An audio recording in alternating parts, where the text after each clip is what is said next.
Usikhuleka lapha sandaza uthumela kaNkulunkulu kimina.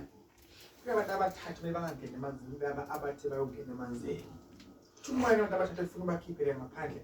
Ekungamelanga bangene ngoba bazodala inkinga egameni lenkosi thola ke bandle. Nkosi manibusise. Ngeke ufise kodwa bese kubala sona